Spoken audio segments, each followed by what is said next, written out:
Hello, friends. Welcome back to another episode of the School of Self-Worth. I'm your host, Nicole Song. This is one of my favorite things I get to do, which is to share the success stories from your clear calling. I get to sit down with my incredible clients to share how their lives have been utterly transformed by joining YCC. If you're not already familiar with my program, it is the exact step-by-step system for Asian American corporate leaders to come out of hiding, reverse cultural conditioning, and step into owning their authentic voice and a life of purpose and fulfillment. I am so proud of the women who take on this transformation. And today I get to sit down with Sydni Powell, who was going through at the time that she joined YCC. She had just moved from Seattle to California. She had also just gone through a major breakup and she was feeling pretty lost. So when you listen to this episode, you get to hear about her complete transformation in terms of how she approached her work, the business that she wanted to start running, and then also how she stepped into the most fulfilling relationship that she's ever had. And so this is all coming from the work that she did in the course. And before we dig in, if you're like, wow, I see so much of myself in this conversation, and you really want to also step forward into a life where you feel purposeful, you have that clarity, and you feel a deep level of purposeful, committed, thriving energy in your life, DM me at Nicole Song on Instagram, powerful, because I've got something over there for you. And before we get in too deep, just know, so one of Sydney's next things is to really cultivate music literacy. And she has created a playlist just for us. So grab it below in the show notes. And I learned so much from Sydney about music. It's so fun to connect with her on her Substack and through her YouTube through this. So make sure you grab her special playlist that she cultivated just for us here on the School of Self-Worth. Okay, friends, let's get into this inspiring conversation. Sydney, I'm so excited to have you here for the School of Self-Worth. Welcome. Thank you for having me. So I really love it when I get to have my clients on. It's like my favorite conversations because we get to talk about and go into the, time travel machine back to when they started. And Sydney and I were just reminiscing a little bit, like we're like, when was that? And because she has been both part of your clear calling a couple of rounds and then also in my mastermind. So we're like, let's go all the way back to the beginning when we were connecting to have you come on. And if you can recall what was going on for you and what you were like the biggest struggles and challenges for you in your life at that time. Yeah, so we confirmed that I joined my first YCC in February of 2023. And so that was the spring winter after I had moved back to California after several years in Seattle. So to really kind of take us back, the pandemic hit, I was in a relationship. We had been doing long distance because he had already moved to Seattle for work. And it got to the point where like, okay, I'll move up there. And so I boxed everything up. It was me and my cat and a handful of suitcases, and we moved to Seattle. And the relationship was going well. I was mostly adjusting to being in Seattle. And then, long story short, the relationship ended, and I needed to figure out what my next move was. I had built my own life there, had made my own friends, uh, found a new hobby that I enjoyed, but I was really missing home and the sun. And even though I had, for the most part, gotten over a lot of the more difficult parts of the grief of losing that relationship, when I had gotten home, things just shifted. Like, oh, I'm back home now. I had a brief stint living with my parents for a couple of months. They gave me the grace to sit there and reflect and adjust moving back to Los Angeles. And I was still feeling a little lost and lonely and sad, despite going through really big breakthroughs, getting over what essentially transformed my life trajectory at that point. So I think honestly, Nicole had put an Instagram story out there, and I interacted with it, and then the rest is history. Yeah, I know. Well, because we knew each other from the yoga world a little bit as well, but Yeah. not like not in a close way. And then, yeah, I remember we were just chatting and you were just like having a really hard time. And I was like, well, we should talk about it and see what you're trying to do. Cause you also weren't particularly happy at the time with work. Is that correct? It was like, it That's was the grief of correct. the end of the relationship and then also work challenges. Yeah. So during the pandemic, I had been grateful, or I am grateful that I was able to move up to Seattle with the job that I had during lockdown. But I was still looking for more financial and personal growth. So I decided to find a new place of work.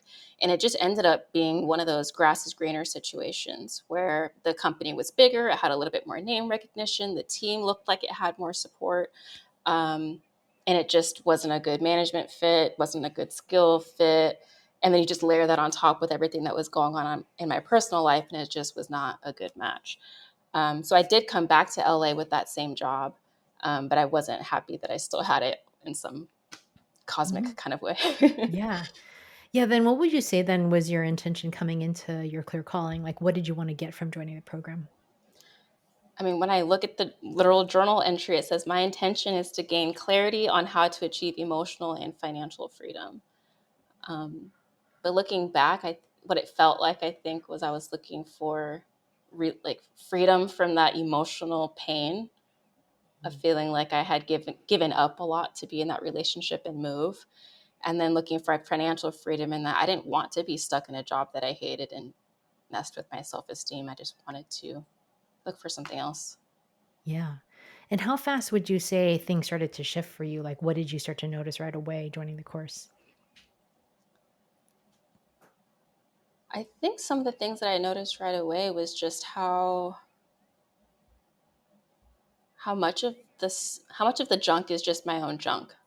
Like, it really clarified that things weren't happening to me. It was how I was reacting to the things that were happening. And I was given so many tools to say, okay, this is what's happening in the world or in my life or the people around me. And like, I can be clear. I can still stand on my own 2 feet and know how to navigate this. It doesn't have to break me down, and I don't have to sit in the pain. I don't have to do all these things. It really just freed me and freed my mind into thinking that I actually do have power in the things that happen. Mm. That's such a big thing to shift, to be like, "Oh, I have, like, power in my own life, and I'm not just at the whim of, like, this breakup or this job that I don't love." Yeah, Yeah. it felt less like me being a victim of circumstance and or, like I chose to do all those things. I chose to be in that relationship. I chose to move. I chose to learn how to do yoga. I chose to come back to California. All these things. Those were choices I made. Mhm. Um, so it's kind of, yeah, being able to shift into like that was a choice I made. Here are the consequences of that, and now we're just going to make new choices. Totally. What would you say? I mean, because I'm reflecting on your story and like so many things changed for you. Like you had another relationship that you ended. You had lots of job challenges that have occurred because she came back and did more work with me. And like, do you remember there being like a real turning point for you? Or was it just like gradual change happening over time that like helped you get to the life where you're at now? I'd say definitely gradual. Mhm. Like day to day, it never felt like, oh, I just had a breakthrough. Like a lot, if I ever had that big breakthrough feeling, it was during integrations.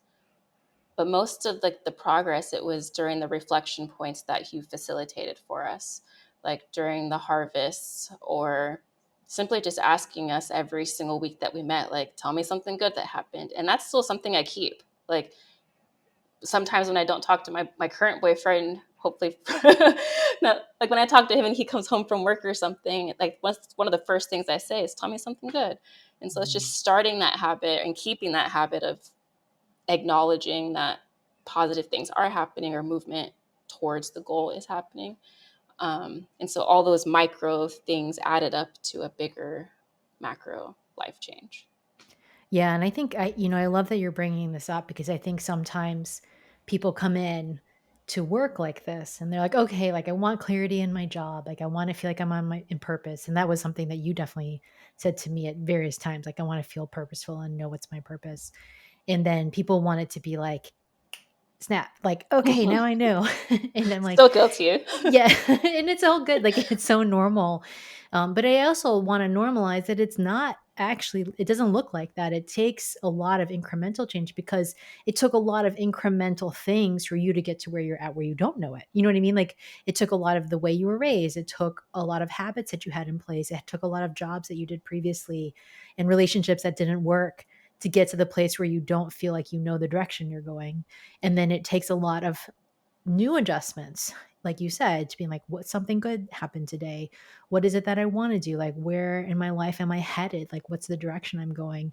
And that actually requires, like, it's like adjusting the Titanic. You know what I mean? Because it's like, it's going one way and you want to adjust, move it, but it's got to be like, like a little bit. And I think we don't want to do it that way because it feels slow.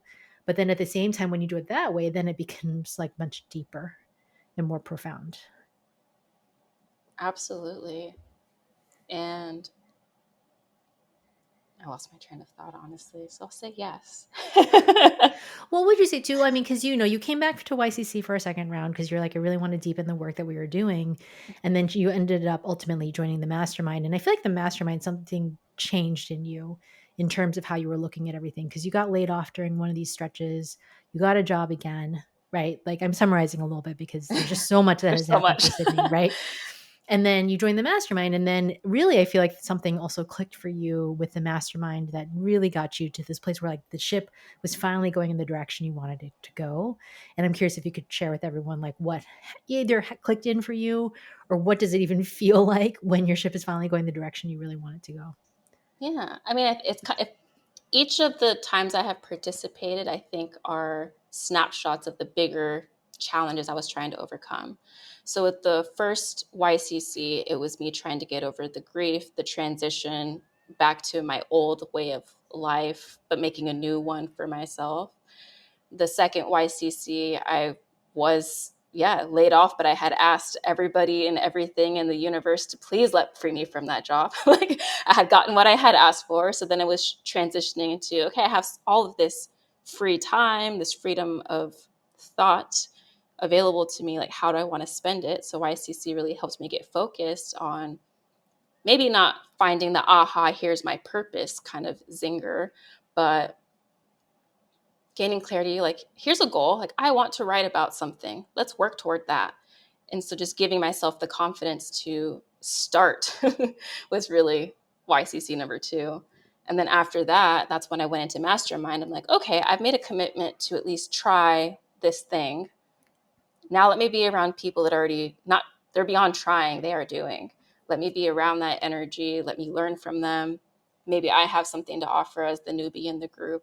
And so each of these, those are markers of the changes in my life. Like I've gone from being victim to whatever the opposite of victim is, I guess, empowered, fully self-realized ish.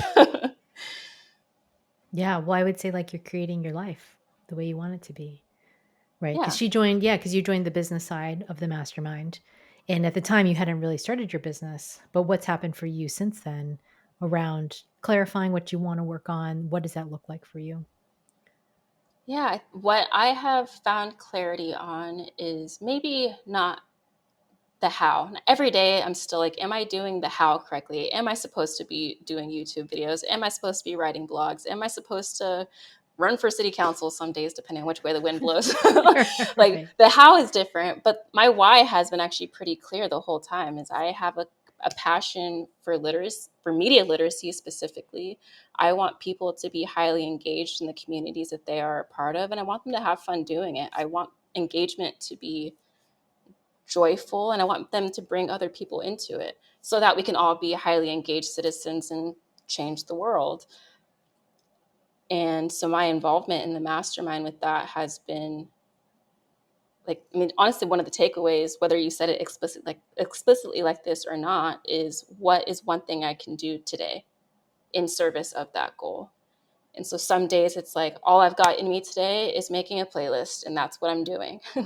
All I've got inside me today is I'm just going to research a topic for 30 minutes. And so it's really just given me a framework to commit to doing something in service of my goal and knowing that there's other people that are doing the same thing for their own goals. Yeah. Yeah, and then really what you've done is, like, now started to understand, like, what you could have as a business, actually. Yeah, it's like there's so many options and ways to go that it's overwhelming at times, but it helps me get into a frame of mind of less hobby and more ways that I can bring more people into my fold or into the like the universe, what I'm trying to do. Like one shift, I think, is I think I probably still have some remnants of a story around like, oh, by monetizing things that maybe should be free or freely accessible to others, that I'm making it less accessible. Like I'm perpetuating a cycle of lack of access to the people that need it most.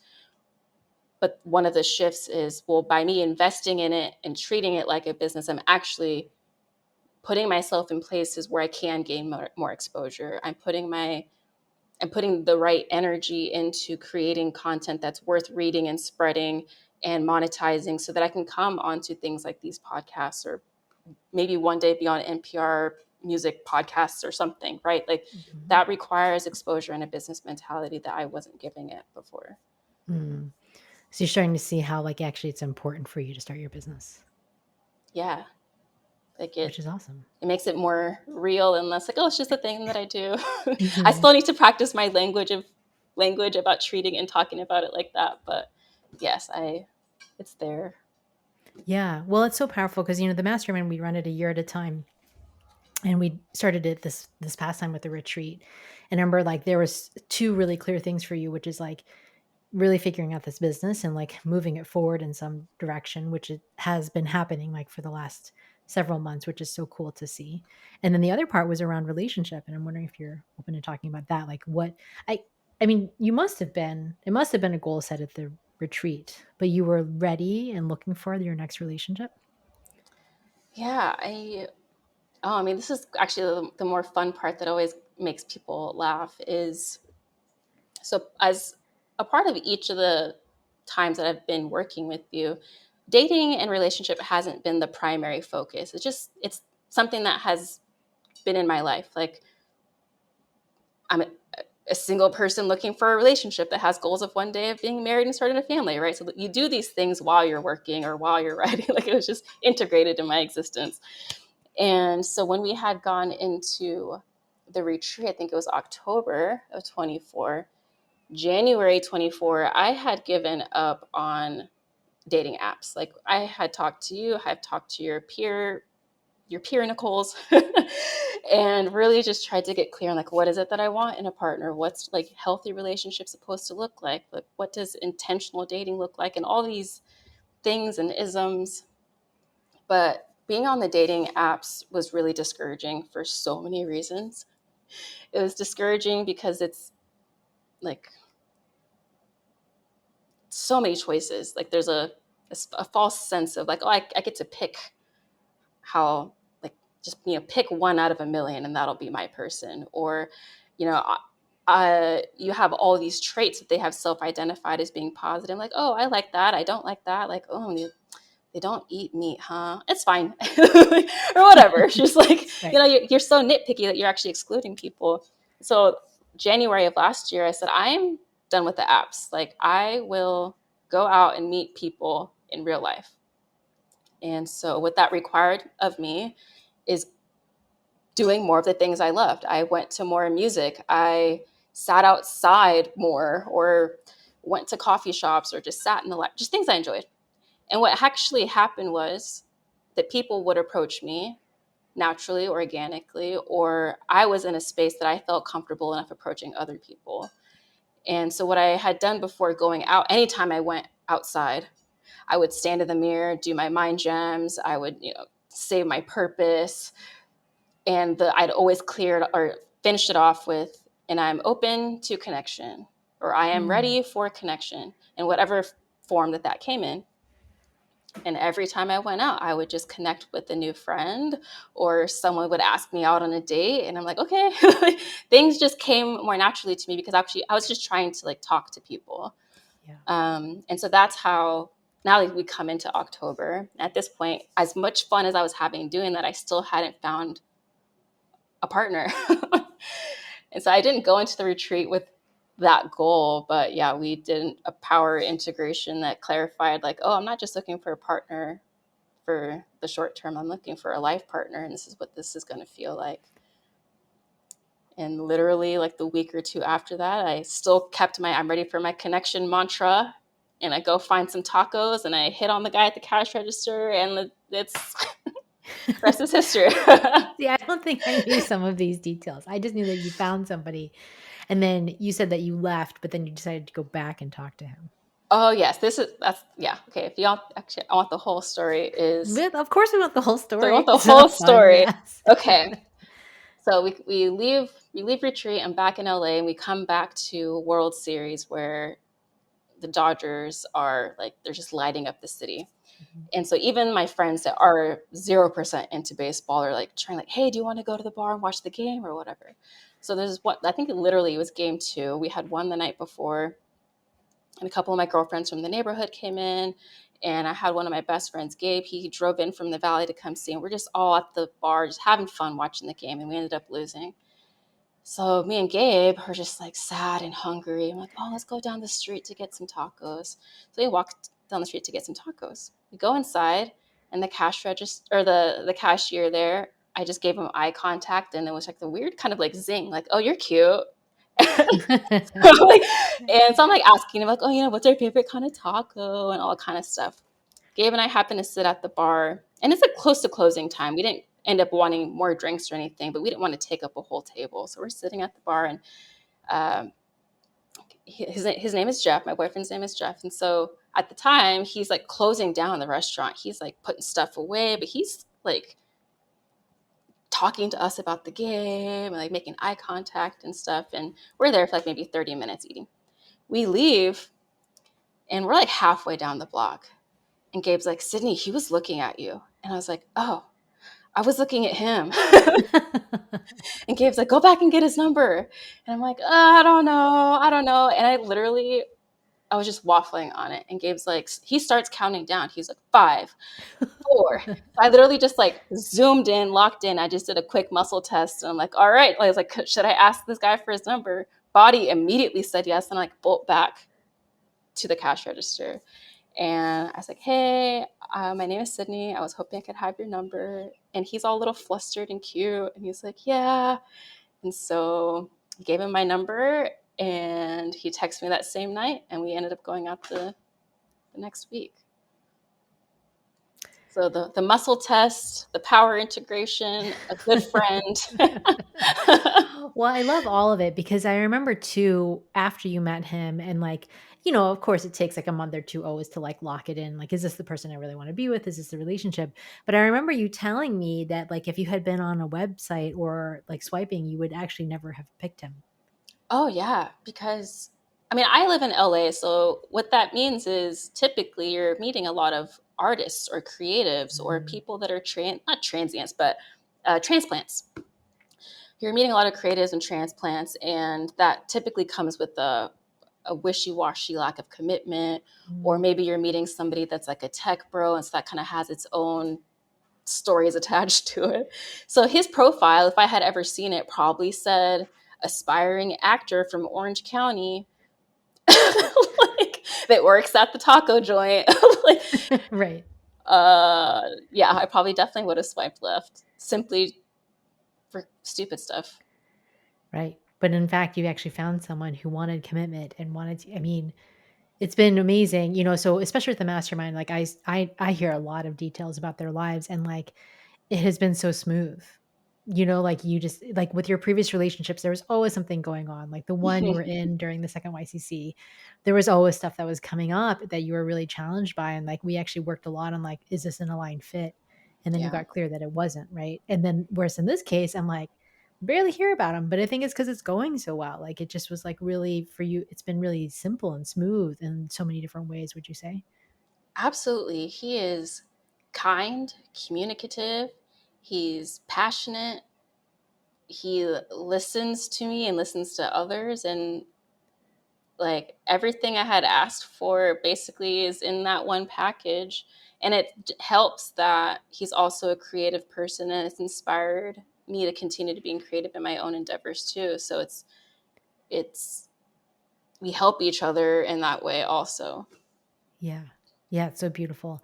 And I'm curious because you haven't told me, like, what did he say about when you came back to get his number? Did he like was he hoping you were gonna do that? Like, what was happening for him?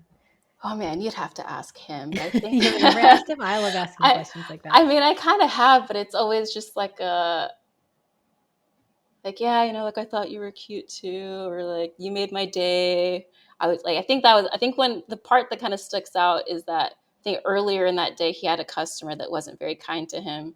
So Mm. then for his day to close out with like, oh, like this girl's asking for my number, hell yeah. That's awesome. um, yeah, so it feels fun. And like even like he's been through, like I haven't had a crazy first half of this year, but I'm also kind of going through transition of moving with my sister and that kind of transition and things. And he's been supportive and patient through all of that too. So Yeah. I know, I'm always like, YCC is secretly a secondhand dating course. We just don't advertise it that way because we're yeah. working on career things. But so many people, I mean, relationship, but I would say relationship, not even like it's dating and relationship, because dating and relationship is so relevant to how you feel in your life. Like if you feel good in your dating and your relationships, or people who have families, like if your marriage feels good, then you're going to feel good about your career. But people often, like, I think, separate them. And what would you say for you, did you notice about the combination of like when you feel balance in multiple areas of your life? What's that experience like for you? Another learning I think that came out of Mastermind, well, actually YCC number 2 as well, was that my identity is actually completely separate from my job, my Mm. paid work. Hmm. Like the jobs that I've been begging to get out of, like that, I learned that I had attached so much of my identity to like, what's my job title, what's my current salary bracket, like what's the next step, like do people even know who this company, like it was a spiral I didn't realize I was participating in. And now it's like, oh, well, now the paid work is something I show up to a couple hours a day and I can be my best at it. And I can actually engage in conflict more easily. Or when conflict arises, oh, this actually has nothing to do with me. We're just trying to get through a problem at work. And then the laptop shuts and then I leave. And now I'm in the healthy relationship where I get to have fun and laugh and have deep connection. Or because I'm more clear now and I now live with my sister, that she can come in having her own crappy day, but I'm still sitting here clear, calm, and ready to help her through that. Like it just makes interacting with people, I was going to say less personal, but not less personal that there's like a disconnect from person to person, but I'm not carrying so much of the burden of what other people are going through, Mm. or so much of the burden of like, oh, that PowerPoint should have been done 3 hours ago. Like, like it's just stuff. Yeah. That's amazing. So there's just space for you then to like be in your work life when you're in your work life. And then when you're in personal life, you're in your personal life. Absolutely. Yeah. And yeah, I and I know can, why I'm stating it clearly because it's actually rare. Most people, it's like when you're working, you're trying to also deal with personal stuff, or you're getting wound up over the personal interactions with work colleagues. And then when you're in your personal life, you're still kind of hung up on the things that happen at work. And then you're kind of stressed about that. And you're thinking about work all the time instead of actually enjoying your life and being present separately. Would you say that's kind of where you were before? it's absolute. I was knee deep in that, maybe even neck deep, and Yeah. all of it being intermingled.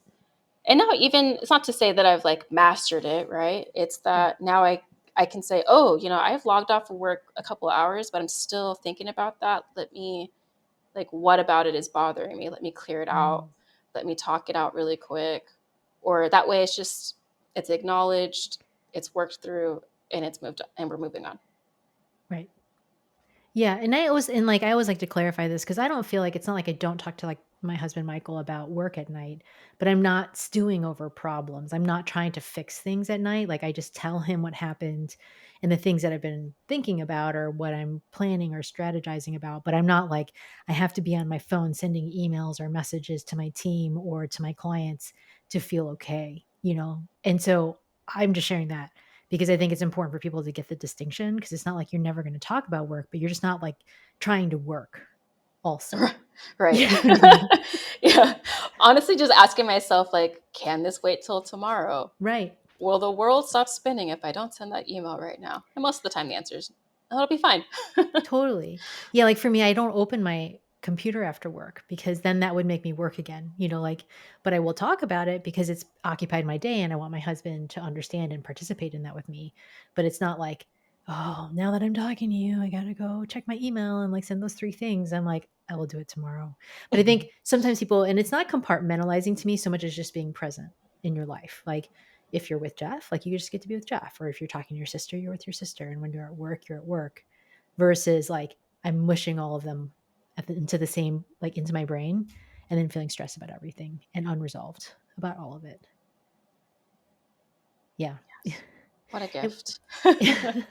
well, what would you say too? Because you're working full time still, and then you're building your business. Like, how has your mentality also shifted around your job? Because you also got promoted, and like you had all these other things happening in your job, which you didn't even talk about. But I know because we've worked on all of these things. But like, what happened for you to shift that like work? Now that work is work, how has that allowed you to actually be better at your job? I think it has allowed me to be better at my job because I can more quickly get clear on what is the next right thing to do right now. Like, especially at my kind of job, like, there's always something to do. Like, I should never be bored. Like, there's always something to fix, a process to create, some fire to put out, or some spreadsheet to do something in. Like, I can find work to do. Um, but some days it's like, what will make me feel good about this day? Like, when this work day is over, what will I feel good about having done? Or what does my supervisor need so that he's going to be successful for his day to feel for so he can feel good about that day being done.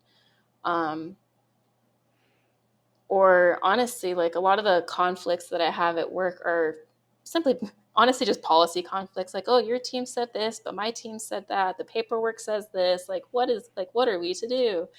And honestly, it's like, you kind of have to get clear on, does it matter that much? you know Right. so trying to facilitate, well, we want to do the right thing, but what's the next best thing? So maybe that's the big takeaway is, like, what is the next best thing? Sometimes it's action, sometimes it's inaction, sometimes it's something else. But that's what's made it easier at work, being a more clear person. It's just, I'm not spiraling trying to figure out all of the ways to make this perfect. It's like, here's what I can do right now, Mm. and here's what can be done tomorrow. And then I can close my laptop and be fine with that. Yeah. And then do you feel like your bosses have noticed that? I'm not sure if he would describe it the same way I would, but the feedback that he has given me is like, he's like, I don't have to worry about you. Like, Mm. you know what needs to be done, you get it done, you anticipate the next couple of things that need to get done, and then you plan for them and get them done. Like, like, I don't know what else a supervisor could ask for. And so I know that he appreciates my way of working. And I think my way of working is informed by my trade. Like, I'm a project and program manager. So there's a lot of organization that's required and trained in me. But then you layer that with having the work and clear calling and the mastermind. And now you're just, I kind of feel like I'm on autopilot some days, but like not in the worst way where like my brain shut off. Where it's just like, oh, I just have like clear mastery over what I'm supposed to be doing this week. And that feels great. That's awesome. Yeah. And I think that like for so many people, just like having work be able to be work and not everything, and then just being clear about it every day, and then your boss doesn't worry about you. Like, I mean, that just sounds kind of like the dream. Yeah. And then you have a lot of freedom and independence probably because of that too. It has made working on the writing a lot easier, Mhm. in that there are some days where, like, oh, I can feel my brain like buzzing with an idea, and it's like 11 a.m. And I'm like, I'm on the clock at 11 a.m., but it's like, let me just get this down, and then that'll clear up some space for me to do the paid work again. Like, Yeah. it has allowed me the flexibility of not just like waiting until 5 to do my work, which I acknowledge is a privilege. Like, I do work from home, I have flexible work, um, but being able to separate like the minds kind of helps me shift in like optimizing my creative contributions versus the paid ones. Yeah, well, because I feel like a lot of what you're talking about is what I think of as intuitive decision making and right, like being really aligned in your action. And that when you have that, because people are always like, how do you work less? And I'm like, well, it's because you're not wasting your time. You're not like hemming and hawing over decisions or thinking like you have to do things that you're not supposed to do or like doing extra work that's not going to really ultimately make a difference or move the project forward. And that's kind of what I'm hearing you describe is like you are just very efficient. Like you understand what to do, you're clear, and you do it. And then sometimes you have extra pockets of time and like that's cool and it works.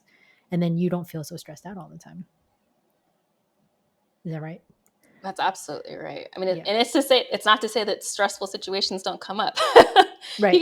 You get pretty irritated at stuff that happens at work, you know. But now I have the tools. I'm just gonna stand up and walk away for a second. Let me positive point that, or Yeah. And then you so can many just things. keep moving forward. Yeah. That's amazing. Well, then would you talk also too a little bit about the women you've met through these courses? Like the just like the type of women in the community and the connection that is created. Yeah. Oh my gosh, the women that come into Nicole's groups are like amazing, rock stars, incredible. Any positive affirmation you can think of under this earth. Um, I've met people that I think if you pass them by at the grocery store, you wouldn't realize that they are juggling being corporate boss babes with having like 3 kids at the same time. And like you put that together and you're probably ideating a person that's like stressed out and frazzled. But these women have goals, they have vision, and they have a community now of people that like, no girl, like you've got this. Like I've seen you do it. So now let's just get back to that. Um, and I think what's one of the more incredible things about these cohorts too is that it's so varied. Like our society right now talks a lot about diversity, but despite us being, air quote, just women, these are women of all ages, ethnic backgrounds, financial backgrounds, professional backgrounds, like any kind of intersection that you can think of. I'm sure Nicole's got somebody on a Zoom every week working on something awesome. Like, and you've got writers and people in the medical field, and I mean, you name it, and they're out there, and I wish I could interact with them more frequently.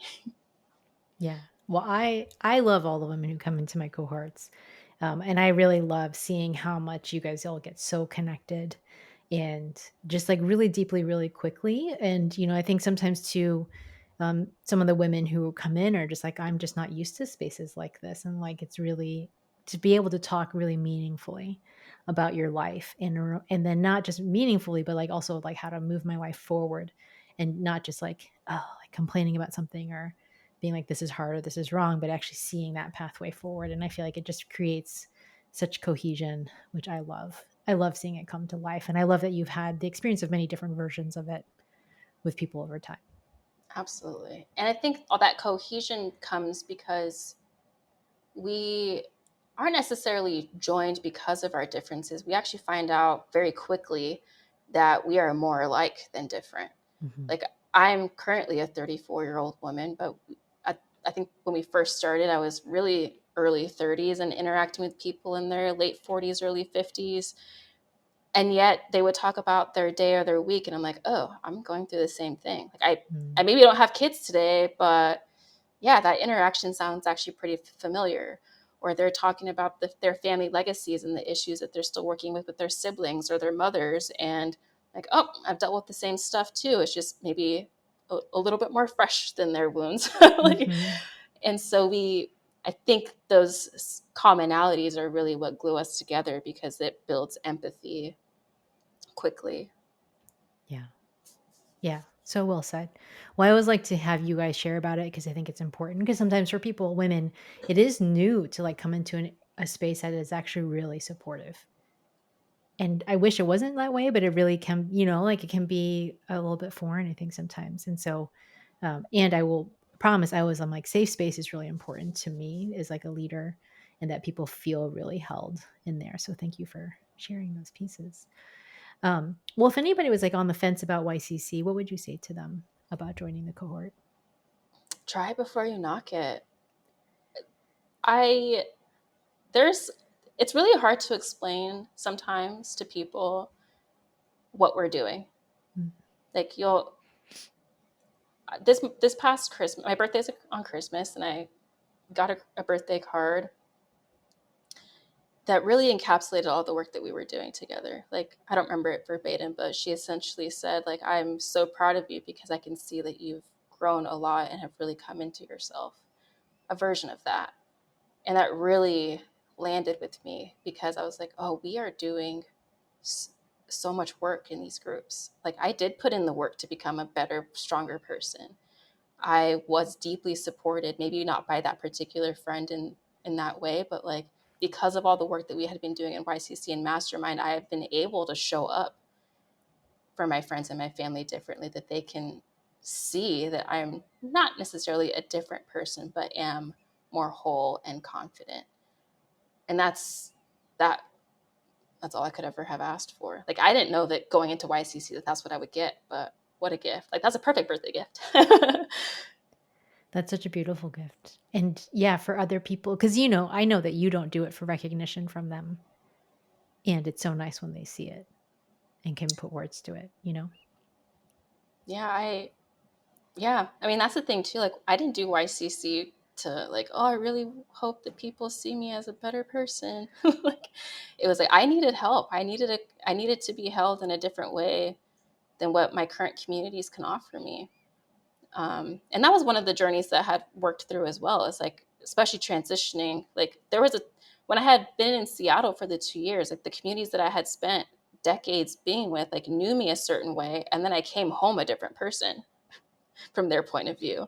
And then I go through YCC and it's like almost a different person from the one that they knew 15 years ago. So like I was struggling with that. Like, oh, I can feel myself growing and shifting, and I'm not feeling like they know who I am anymore.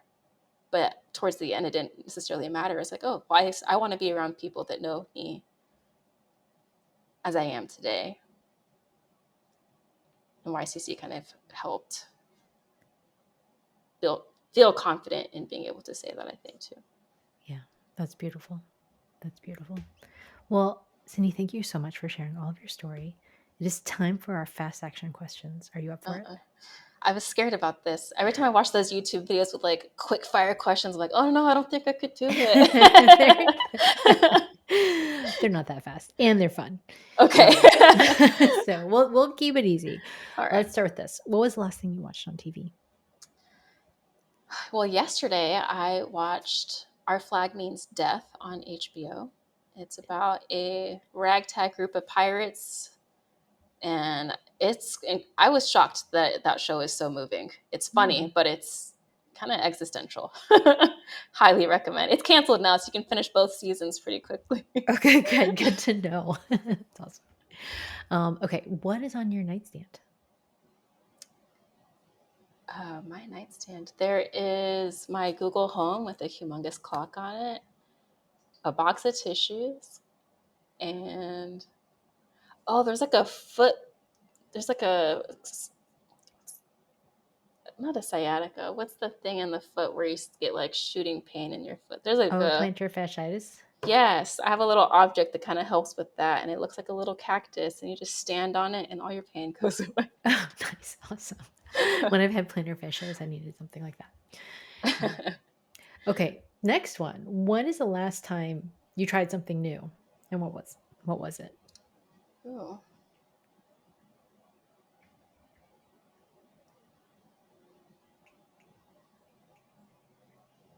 I have a feeling it was food or something.